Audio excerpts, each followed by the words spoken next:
Israel सिर्फ अब हवाई हमले नहीं बल्कि अपनी फौज लेकर गजा के अंदर घुस चुका है। जिन जिन इलाकों तक इजराइल पहले पहुंचा था, अब उसकी वहां तक पहुंचने की कोशिश है।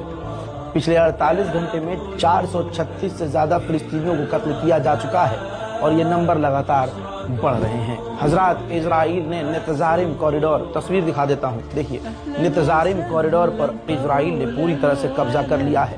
ये नेतजारिम कॉरिडोर गाजा के बीचों बीच है और एक जगह से दूसरी जगह जाने के लिए काफी इम्पोर्टेंट है। इजराइल ने गाजा के 2 हिस्सों को तोड़ दिया है, अलग अलग कर दिया है और बीच में पूरी तरह से हथियारों के साथ, जो आपको नजर आ रहा है, कब्जा कर लिया है। गाजा के अंदर लोग बिना सहरी का रोजा रख रहे हैं और रोजे की हालत में शहीद हो रहे हैं। इजराइल ने जो खतरनाक हमले किए हैं, बस आपके दिमाग में एक विजुअल पहुंचाने के लिए, ताकि जब मैं बताऊं कि इजराइल हमला कर रहा है तो आपको पता होना चाहिए, आपके दिमाग को पता होना चाहिए कि इजराइल किस लेवल का हमला कर रहा है। देखिए हमले के बाद के कुछ मंजर। मोमिनीन हज़रात, सिर्फ इतना ही नहीं, DCIP international human right organisation एक संगठन है। इनके हेड ने कहा, जो एक गैप के बाद जो परसों जो पहला हमला किया था इजराइल ने गाजा में, वो इतिहास का ऐसा एक सबसे बड़ा हमला था जिस एक ही हमले में सबसे ज्यादा बच्चे मारे गए। लगभग 170 से ज्यादा बच्चे एक ही हमले में इजराइल के मार डाले गए रोजे की हालत में। हजरात, इतना ही नहीं, बच्चे मारे जा रहे हैं। बाप की गोद में 6 से 7 महीने के बच्चे की लाश देखिए। सिर्फ बच्चा नहीं, इसी के साथ एक 3 महीने का बच्चा मां की गोद में है, इजराइल के हमले में मारा गया है। इजराइल किसी को नहीं बख्श रहा है। UN के एक ऑफिसर की मौत हो गई है गाजा में इजराइल के खौफनाक हमले में, और 5 UN के कार्यकर्ता बुरी तरह से घायल हैं। जब UN के इंटरनेशनल ऑर्गेनाइजेशन को मार रहा है, लोगों को मार रहा है इजराइल, तो सोचिए अरब के लोगों का क्या हाल करता होगा। अब UN की बात हो रही है तो याद रखिए, इस पूरे 2 साल के अंदर इजराइल ने 280 UN के कार्यकर्ताओं को कत्ल कर दिया है।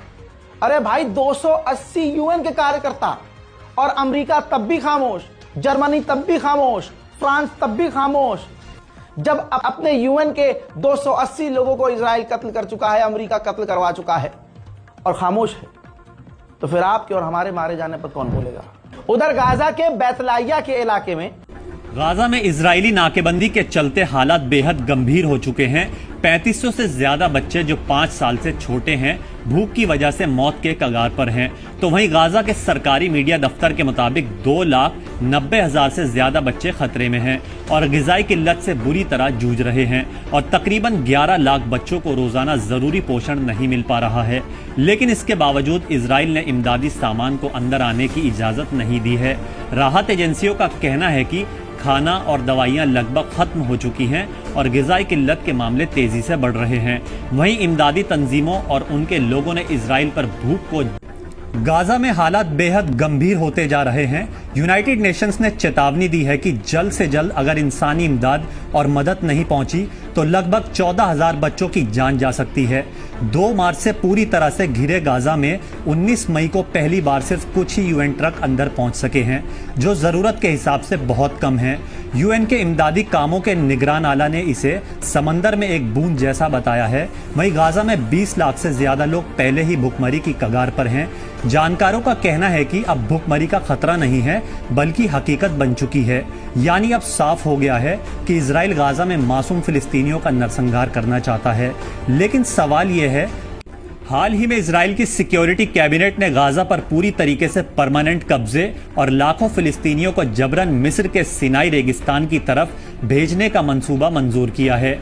इस मंसूबे में गाजा पर मुकम्मल फौजी फतह, इलाके का कंट्रोल और जबरन बेदखली शामिल है। इसे वहां के लोगों की अपनी मर्जी से पलायन बताया जा रहा है, लेकिन असल में यह नस्लीय सफाया यानी एथनिक क्लींजिंग है। गाजा में पिछले 10 हफ्तों से खाना पानी और दवाएं बंद हैं। वहीं कानूनी तौर पर यह पूरी कार्रवाई इंसानी हुकूक के उसूलों के खिलाफ है। यह सिर्फ जंग नहीं बल्कि यह हमारे दौर का सबसे बड़ा इंसानियत के खिलाफ जुर्म बन चुका है और दुनिया खामोश है, जबकि यह वक्त अफसोस करने का नहीं बल्कि जुल्म के खिलाफ आवाज उठाने का है। तो कैसा लगा आप हज़रात को ये वीडियो? गाज़ा की जो इस वक्त हालत है मेरे भाई बहुत ज़्यादा ख़राब है। सभी लोगों से ये दरख्वास्त है मेरी कि वीडियो को ज़्यादा से ज़्यादा शेयर करें और जितना हो सके मेरे भाई फ़िलिस्तीन का सपोर्ट करें, अपनी आवाज़ को सोशल मीडिया के ज़रिए दूसरों तक पहुँचाएँ, फ़िलिस्तीन के लोगों की आवाज़ बने। तो मेरे भाई ये वीडियो आप तो कैसा लगा? वीडियो को लाइक करें, चैनल को सब्सक्राइब करें और वीडियो को ज़्यादा से ज़्यादा शेयर करें। अस्सलाम वालेकुम।